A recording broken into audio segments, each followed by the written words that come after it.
Have you ever been on a farm? If you have, you know how much work it takes to grow and raise the food on your plate. If you haven't, you likely have an idea of the labor involved. Farms are just the first stop in our food system. There's processing, packaging, distribution, retail, and ultimately, your table. We need workers across the food system to make it run well.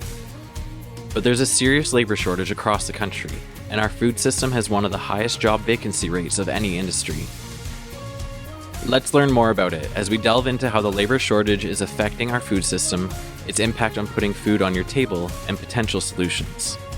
I always think about the vice. You can only put so much pressure, right? Farmers feel that pressure.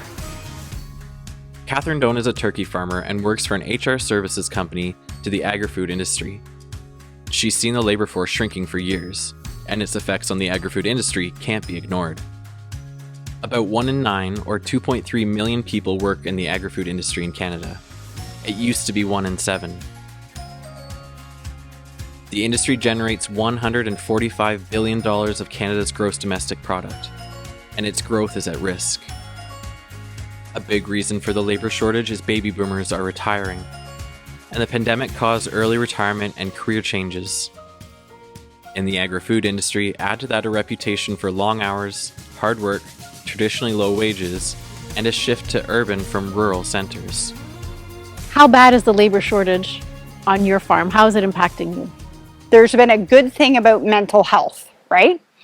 Good thing about mental health is it's being talked about. I always think about the vice. You can only put so much pressure, right? Yes. Farmers feel that pressure, and time, you can't invent more of it.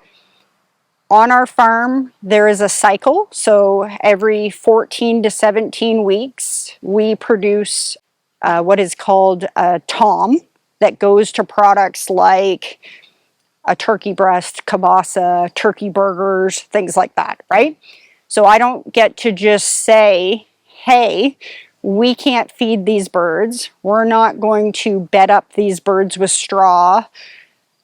I can't say those things just because I don't have enough help, right? It has to be done. So I think that's probably the most pressure you feel is if you can't find the people to do these jobs, then what? Who does the buck stop at, right? I think that's what's amazing about farmers is they have a tremendous sense of responsibility to provide food for the public, for people in our country and for people around the world globally. And if you can't think of how to get more people, if maybe you're not connected, maybe you've bought a farm in the middle of Drayton and you don't know anybody, then how do you find people? There's ways to do that, but it takes time, right? So here on our farm, I think it's that cycle of trying to grow turkeys in a healthy, profitable way, because as a farmer, we have to be able to make money to pay the bills. But the factor is it's getting smaller and smaller, the margin, but you want to pay people fairly so that you can actually have them here and available. What does the labor force picture look like across the food industry? The labor force industry across Canada is extremely tight right now. We saw it previous to the pandemic, and we are feeling it more so across the whole full value chain. Whether that is on farm, whether that's agribusiness, whether it's food processing, we need people in order to grow and prepare the food that you eat daily. A labor shortage in our food system doesn't only mean fewer hands in the fields, it resonates throughout the entire supply chain. The labor shortage in the agri-food business is quite high. Why do you think it is higher than many other industries in Canada? I think partially it goes back to the fact that agriculture is so seasonal. I think also we're seeing a trend of people wanting to work from home, wanting flexibility, wanting to have a different look on life, right? What was versus what is. I think agriculture feels it more so because we need to be out face to face with a lot of our jobs. We are feeling a pinch in agriculture and food when it comes to employment and people in the jobs is because it's a pipeline. It doesn't just start tomorrow that somebody is qualified to come in and be my feed specialist. It takes years to be able to train, understand, have an education to be then able to come and help me as a farmer on my farm with that job. I think because we need to increase the number of people that are aware of the opportunities to begin with, but that just doesn't happen overnight. I also think that we are feeling a pinch in agriculture and food specifically because people don't wake up and think, oh, I want to work in agriculture and food. They think, I want to be a teacher, I want to be a police officer, I want to be a nurse. They don't always connect with the opportunities that we have available, let alone understand how their food is produced on the farm. So how is the labor shortage affecting the supply chain from farm to table? The labor shortage, or I always say the people shortage, I try to avoid the word labor because it's people doing jobs. And across the full value chain, we're seeing it on farm that we can't find enough people to help with our turkey operation. Our neighboring dairy farmer has cows to milk, eggs to pick. They just can't seem to find enough people that are reliable and willing to learn and show up. So that is at the primary agriculture side of things. But then when those, maybe it's tomatoes that are being produced, the truck drivers that take the tomatoes to the processing plant, that is another factor that, French's, they do a great job with having Canadian products, Canadian tomatoes. They need truck drivers, they need logistics individuals, they need people in their plants to be able to take those tomatoes and turn them into ketchup. So it's being affected in the full value chain in agriculture and food on both ends all the way through. Going back to what I said before, that you have to ignite the interest, engage with people to understand what that job even is. I always say we're at a 1.0 stage here of igniting interest in agriculture and food careers. Jennifer Wright works for an organization focused on addressing human resource issues that face agricultural businesses across Canada. What are the consequences of the labor shortage in the agri-food industry in terms of business, the economy, and innovation? The agriculture industry has been facing a labor shortage for quite some time. We're seeing that labor shortage grow into a labor crisis really at this point. Certainly across Canada, every industry is facing a labor shortage with the aging workforce. But for Canadian agriculture, our research is showing, even pre-pandemic, that we were missing out on $2.9 billion worth of revenue and production in the industry because of the labor shortage. We're in the midst of updating that data now. We do anticipate that economic impact is going to grow. We're also starting to see farmers leave the industry because of the lack of support in labor and the workforce, and that can have an impact on food supply for Canadians, domestically grown food supply for Canadians. The agriculture industry is a huge economic contributor to Canadian GDP, and so we want that industry working at its top potential. How is the labor shortage impacting food security in Canada? Is it? I'm not sure that it's impacting food security right at the moment. However, when we're seeing the reduction in the number of people going into the industry, we're seeing a prolonged labor crisis with the labor shortages. We're seeing farmers exit the industry and not necessarily sell their land for continued production, but maybe sell their land to leave agriculture production. If we don't look at the labor shortage now, it will have, in the future, will have an impact on Canadian food security. So what are the challenges of attracting a skilled labor force to the agri-food industry? I think one of the biggest challenges is really understanding and having awareness of how, first off, how amazing the industry is and how there's so many different career opportunities within agriculture. Our organization just completed some perceptions research for those people not working in agriculture. And in that perceptions research, it said that over half, I think it was 54 respondents, only identified farmers as an occupation within the industry. Farmers are the most important occupation in agriculture, but they need other people working around them to support food production. And we need to raise awareness about what those occupations are, how technology, automation, digitalization is having an impact on modern agriculture, and really, ensuring that all Canadians understand what goes into food production in this country in 2023. For a large segment of Canadians, working in the agri-food sector has a negative connotation. People think of hard work, low pay. Why does working in the agri-food sector have that reputation for such a segment of society? I think that there, a disconnect between where food comes from.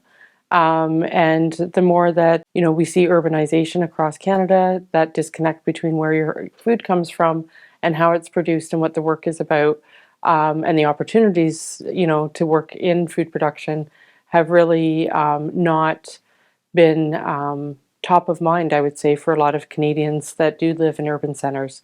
And it's our organization's responsibility, but also industry's responsibility to help bridge that divide and to be able to more clearly raise awareness and articulate what it really means to work in agriculture.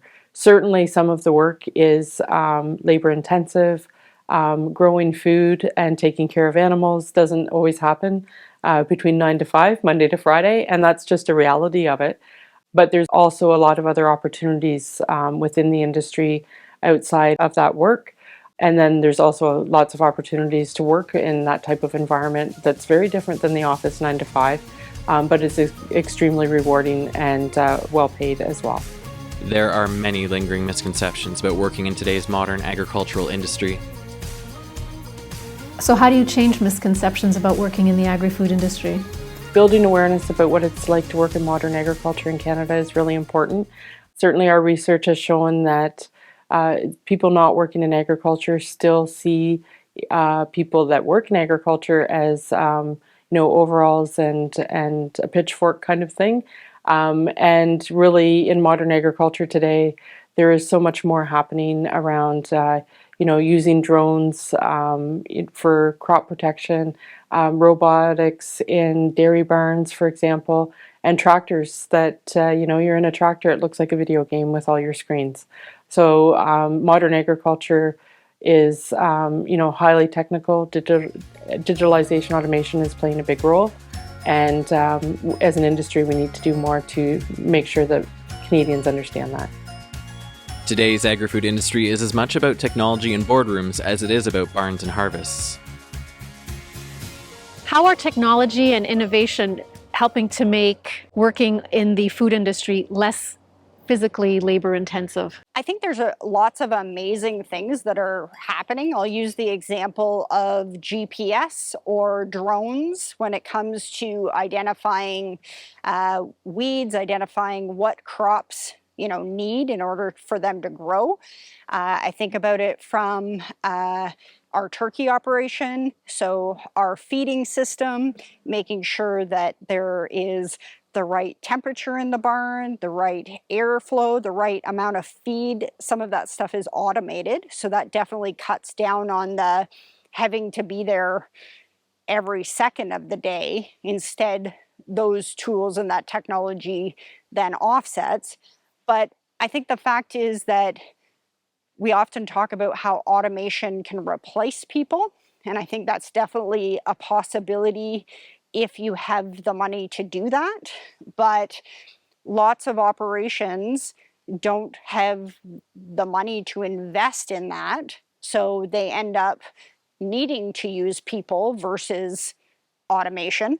Or if they can put in automation, that takes a whole other level of skill training, development, And again, it takes time and energy. So if you are new into maybe producing cheese, think about the process of making cheese, let alone all the steps that it takes to do that. So sure, I can probably get something that mixes the milk and presses the milk, but it still takes the people in order to operate that. And I think sometimes I feel that we throw out automation as the solution, but we forget that we still need the people in order to operate that.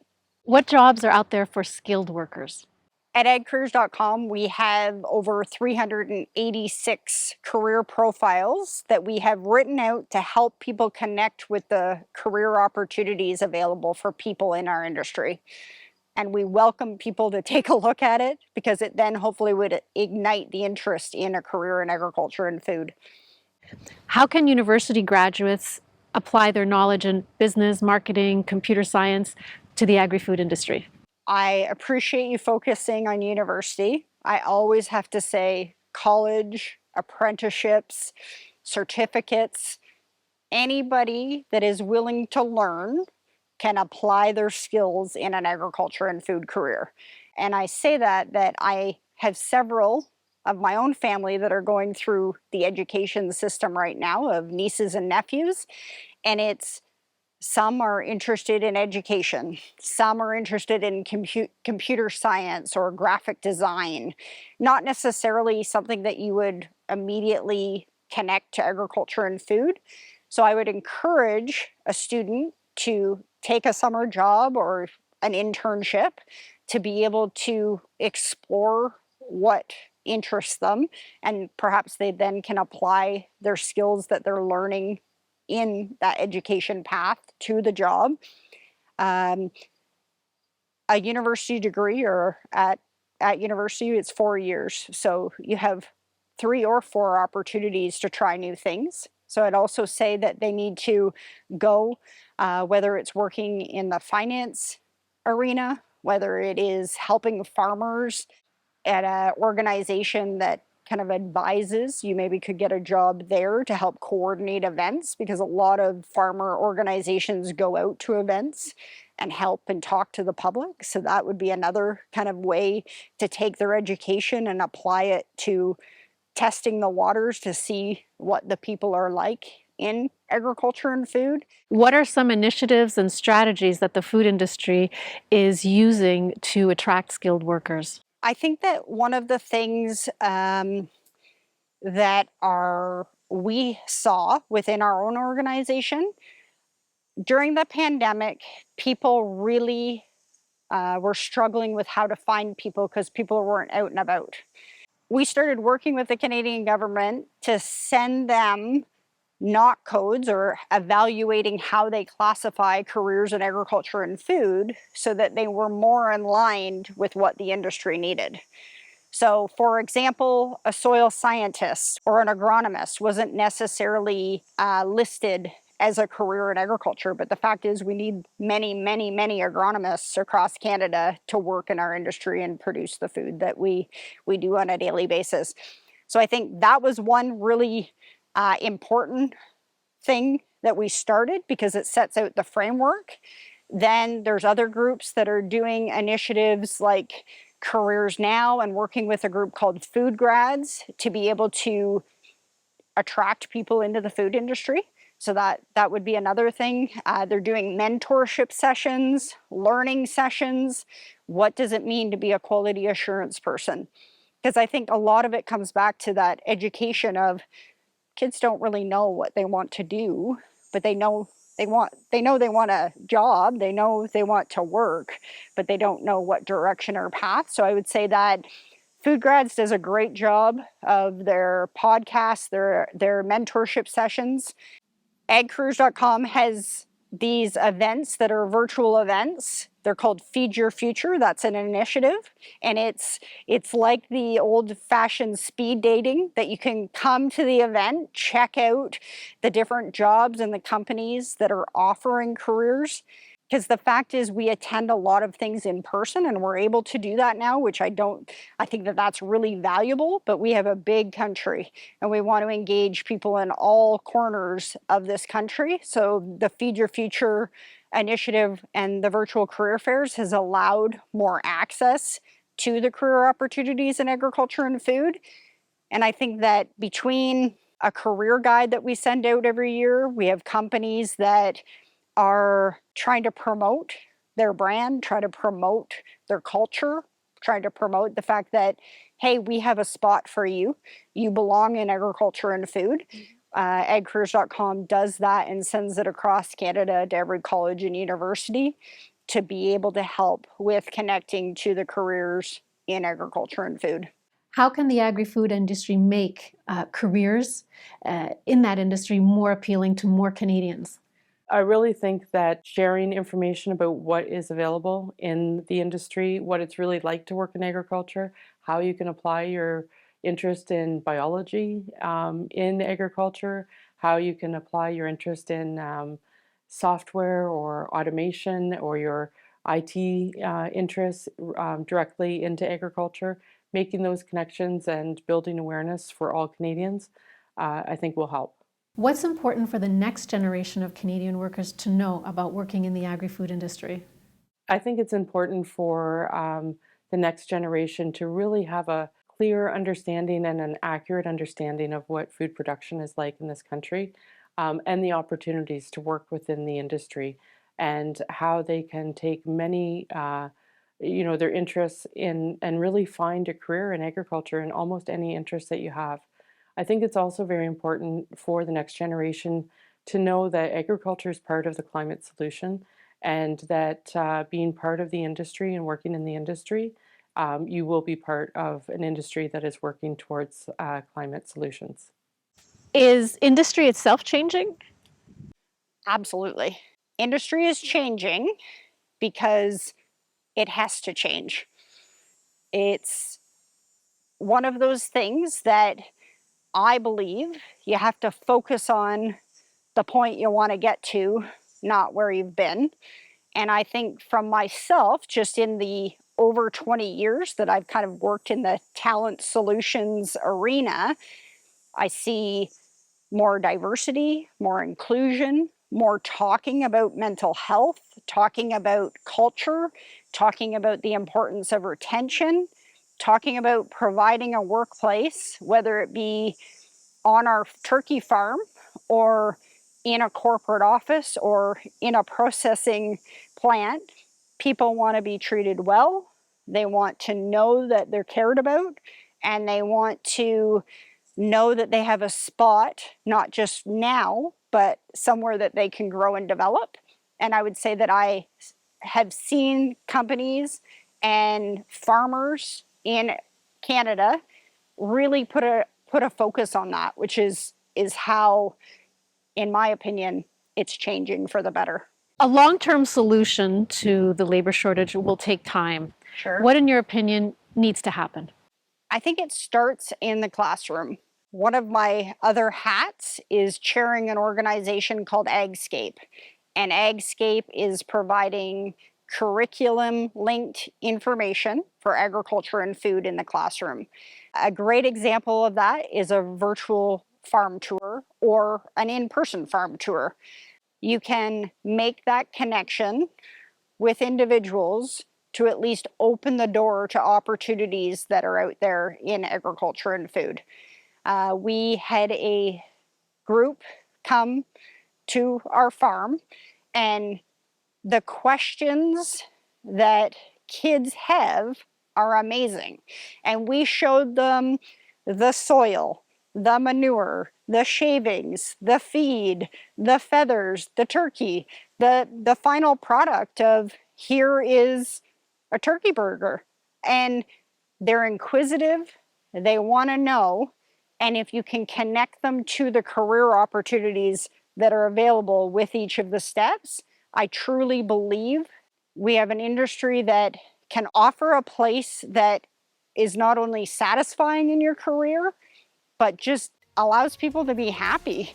And And yes, like any job, there's downsides, but I think there's enough upsides in agriculture and food in the career if we can band together as an organization and talk more about the career opportunities in agriculture and food. I think people will want to work in our industry, and it really just starts at the education system and providing the opportunity for them to know about it. Agriculture affects everyone, every day. It'll take creative solutions and a united effort to attract and keep labor in our agri-food industry so it can continue to feed us and strengthen our economy. We all have a role to play to seeking out credible sources of information. We can then make better sense of what we hear and read about our food system and the challenges it faces. Just some food for thought.